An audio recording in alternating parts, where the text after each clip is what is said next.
When it comes to pro wrestling fandom, no two people are alike. We all watch for different reasons as we expect and enjoy different things. Whether it's a promotion's talent roster, how a show looks, or how a company presents pro wrestling, everyone has their preferences. Straight out of the gate, I want to stress that entertainment preferences are perfectly valid, and with one exception, totally understandable. In addition, fandom is not a monolith. Fans of any company, person, or product don't all think, feel, and act the same. There are sub-fandoms within fandoms, and there are fans who are at different levels of engagement. Also, when I ask the question of why WWE fans don't become AEW fans, I don't mean all of them, as there are clearly fans who have either switched over completely from WWE to AEW or who follow both companies. My focus is on those who haven't made the jump and who might never make the jump for the reasons stated in this video. In short, I'm going to try to answer one question. Why don't more WWE fans become AEW fans? I want to approach this question honestly and in good faith. This isn't a hit piece on AEW or a puff piece on WWE. It's a hard look at the realities of fandom and entertainment preferences, while also being a criticism of a certain segment of people who unfortunately pervade every fandom. And by the way, if you end up liking this video, make sure to like, share, comment, subscribe, and turn on notifications. So let's get to it. I'm Rivenblade, and today we're looking at 10 reasons why WWE fans don't become AEW fans. Reason number 1, big league's perception. Perception often is reality. Just like the NBA, NFL, and UFC are the big leagues of their sports, the WWE is widely recognized as the big leagues of pro wrestling, or what they have called sports entertainment. And it's hard to argue against this assertion when you look at how many billions of dollars the company makes, how widespread and recognizable their brand is worldwide, and how much merchandise and shoulder content the company pushes out. To contextualize things, while I'm not an MMA expert by any means, and while this is admittedly an imperfect comparison, I would say that WWE is to AEW what UFC is to Bellator. More people on the street would be able to identify UFC than Bellator, while most UFC fans are probably aware of Bellator and might watch it if there's something that catches their interest. However, they'll always follow UFC because it's UFC. It's number one. Just like WWE is seen as number one by their fans and most people who are aware of pro wrestling to any degree.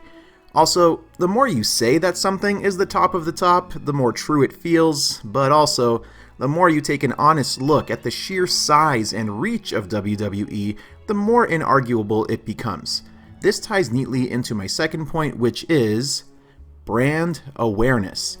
If you ask someone on the street to name a pro wrestler, you're likely to hear Stone Cold, The Rock, or hell, my mom, who can't tell you the difference between a body slam and a suplex, still remembers and asks if he's still around when she asks me if I'm still into pro wrestling. Getting into the public consciousness like that doesn't happen overnight. It takes years of marketing, public appearances, magazine articles, and producing shows that people like and share with their friends. And even then, you're not guaranteed success at the widespread public consciousness level. In short, while you can buy brand awareness to a certain degree, there are very few things that actually ever break through to become part of the highest tiers of the pop culture zeitgeist. With that in mind, there are likely millions of people who don't know that AEW even exists. Even within the WWE fan bubble itself, there are likely more casual WWE fans who view WWE as the big leagues and who will tune into a major show every now and then, who either don't know that AEW exists, or maybe they've heard of it, but they're not going to take the time to learn more about it. Luckily, to those who do give it a chance, all it takes is one feud or one match to potentially win someone over. But when it comes to widespread brand awareness, AEW has a long way to go, as growing your brand takes years, and the WWE has had an over 50-year head start in becoming a part of not only the American pop culture landscape, but it undoubtedly has a larger international pop culture footprint as well.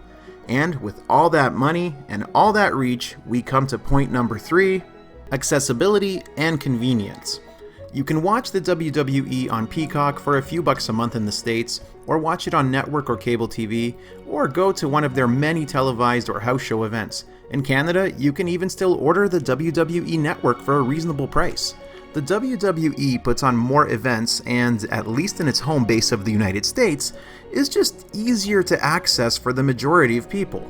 This is where streaming on a large platform gives them an edge. To speak for myself, if I want to watch AEW as a cord cutter in Canada, I have to either pay $20 a month, or however much it is now, to watch it on the TSN app, no thank you, or do what I actually do, which is get a VPN, get a Fight account, get an AEW Plus account, turn on my VPN every time I want to watch AEW TV on my laptop.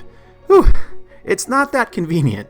Never mind that AEW still operates on the old pay-per-view model, which means you have to pay a separate fee every time you want to watch one of their major shows, while you can subscribe to one service to watch everything that the WWE puts out in the States and Canada for a lower price. Maybe by the time you're watching this video, AEW has gotten onto a streaming service with a wide reach, but at the time of this recording, the WWE is just easier to watch for a lot of people. Speaking of watching, let's move on to the next point, which is number 4, TV presentation. When we're talking color, sound, and picture, there's no denying that from their match graphics, to their massive LED screens, to their AR-assisted entrances, to their bright, decked-out rings, to their video game-like commentary, WWE looks, sounds, and feels clean and flashy, and is usually hyper-produced down to the last slick detail. Add in multiple big arena and stadium shows per year that feature fireworks, massive crowds, and massive set pieces to match, and regardless of how I or many others may personally feel about the WWE's arguably overproduced TV presentation, the WWE simply looks big time.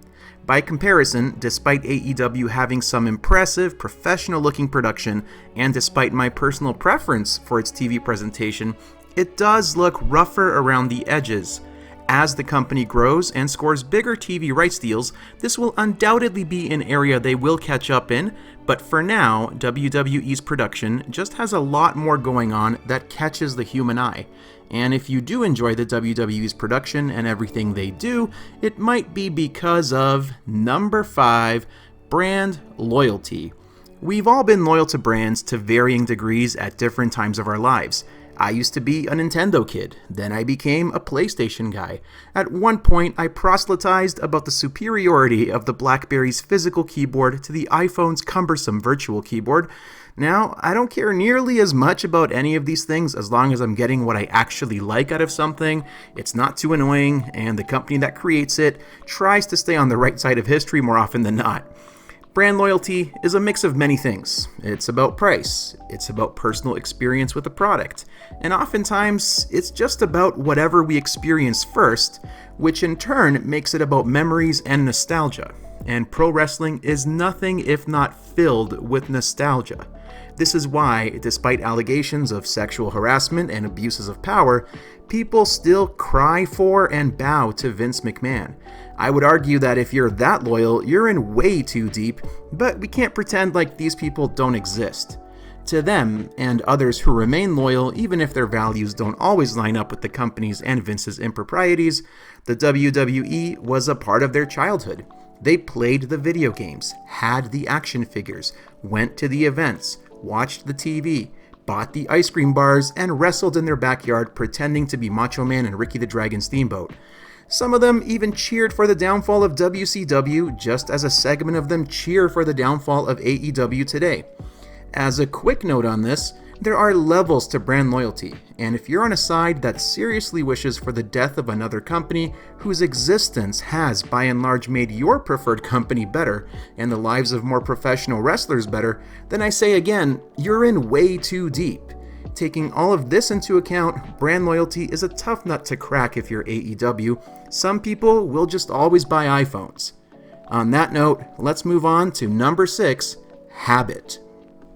Monday at 8 p.m. is Raw night. It has been for multiple decades, and it will probably continue to be for many years ahead. Habits are hard to break. However, it's clear that they have been broken by many, myself included.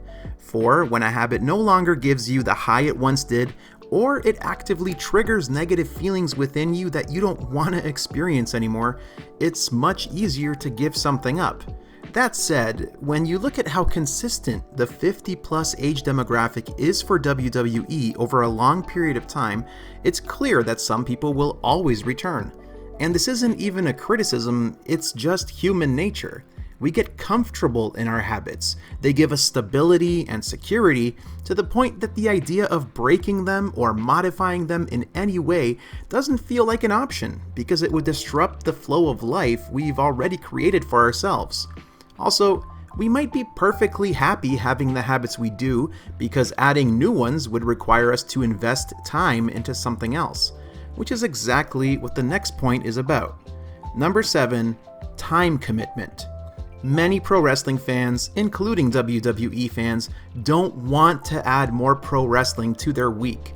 Part of the reason I originally started watching AEW was the low-level commitment required, both in terms of time and in terms of money.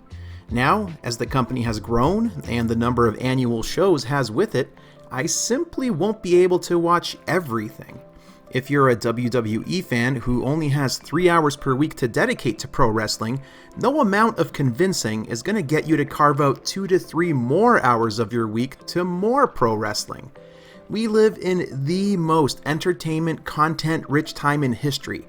Anecdotally, I love pro wrestling. In addition to AEW, I will catch a notable non-AEW show or match from time to time, but as much as I might enjoy something from New Japan, Stardom, Impact, AAA, GCW, or TJPW, I just can't watch all of it. There's just too much.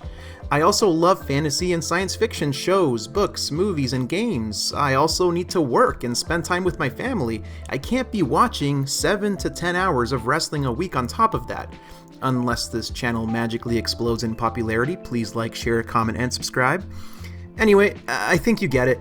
For some WWE fans, just like for some AEW fans or fans of any property that requires a regular time commitment, there just isn't space for more. And if there was space for more, maybe a WWE fan still wouldn't watch because of number 8, TV wrestling style and presentation. We can argue until we're blue in the face about the amount of actual wrestling on WWE TV, but in the end, many people just prefer the way WWE presents pro wrestling. The skits, the talking segments, the short matches, the puke jokes, I guess, and the stories. Before you jump on me about the WWE not actually being good at telling stories, I get it. But no matter how you or I might feel about what is put on WWE television, it's clear that its usually more family-friendly approach still resonates with a lot of people. On the other hand, while I'm sure some will scoff at AEW claiming to provide a more sports-based presentation, they do have more minute-by-minute action, and I'd argue their wrestling is by and large faster-paced and harder-hitting than WWE's, and actually feels more like a competitive sport. It appeals to fans who love in-ring action, while also appealing to those who love stories that take a longer time to tell. I'm not sure if everyone feels this way, but you need to pay more attention when you're watching AEW. The shows are faster paced, the stories can take months to tell, and the talent is rotated in and out a lot more, whereas if you turn the channel to Raw or SmackDown, you can jump in at almost any time and not feel lost due to their myriad of replays and skit-based approach to TV presentation. You can also usually tell who the main characters are in WWE, which isn't always the case in AEW, which feels more like an ensemble show. Finally, if you're a WWE viewer who's considering getting into AEW, you might also be put off by what some perceive as the North American indie style, while also being repelled by the edgier nature of some of AEW's promos and matches. AEW is not shy when it comes to allowing blood in their matches, nor are they shy when it comes to cursing in promos. This makes AEW a product that is more appealing to an adult pro wrestling audience, but one which might make some viewers, namely parents, more hesitant to give AEW a shot. Another thing that might make them more hesitant to give AEW a shot is number 9, the wrestlers. AEW is more open to different looks and styles when it comes to their roster. Conversely, the WWE clearly has a type that they look for in their performers, usually tall, muscular, and conventionally attractive. While AEW has wrestlers that fit this mold as well, they also have many who don't, which has led to some body shaming and look shaming from some poorly intentioned people. Basically, no matter how often people try to point to Bret Hart, Shawn Michaels, Dean Malenko, Eddie Guerrero, and Bryan Danielson, you just can't convince some people that someone is a star if they don't look the way the person thinks a star should look. If a wrestler doesn't look like Brock, Roman, Becky, or Cena, they shouldn't be in the spotlight. They are not superstar enough. Don't get me wrong, presentation is important. But to act like Serena Deeb shouldn't be in a prominent match because she doesn't look like someone from the Divas era, or to say that Adam Cole isn't tall enough to be taken seriously, is simply wrong. Wrestlers can, as they've always done, get over on their personality, charisma, and performances. I suppose this comes back to perception, and for some people, this aspect is always going to be an uphill battle, whether they're arguing in good faith or, as is often the case, not. And speaking of not arguing in good faith, we come to number 10, AEW is too woke. Near the beginning of this video, I said that the reasons for most entertainment preferences were understandable save for one. This is the one. I don't want to waste too much oxygen on this, but just look at any AEW Twitter or Instagram post or news article that is about Nyla Rose, a trans wrestler, or Sonny Kiss, a gay wrestler. In short, some people can't see past their own hate when it comes to the entertainment they consume. AEW has also contributed to charities for victims of gun violence and domestic violence. In short, while imperfect, AEW is arguably a more progressive company than WWE, and this doesn't line up with how some people think the world should be, which, for a corner of wrestling fandom and of society at large, often means white, cisgender, and straight. I will stress that this is a section of not only WWE fandom, but any fandom. It's a broader issue that speaks to a lack of empathy and humanity, and if you refuse to watch something because it has too many people that don't match your own race and or biology, the problem isn't them, it's you. Well, there you have it, 10 reasons why some WWE fans don't become AEW fans. But what do you think? Have I missed anything? Am I off on any of these? Let me know in the comments, and if you enjoyed this video, please make sure to like, share, subscribe, and turn on notifications. Hopefully, I've made some new fans. Until next time, thank you all so much for watching. I appreciate it.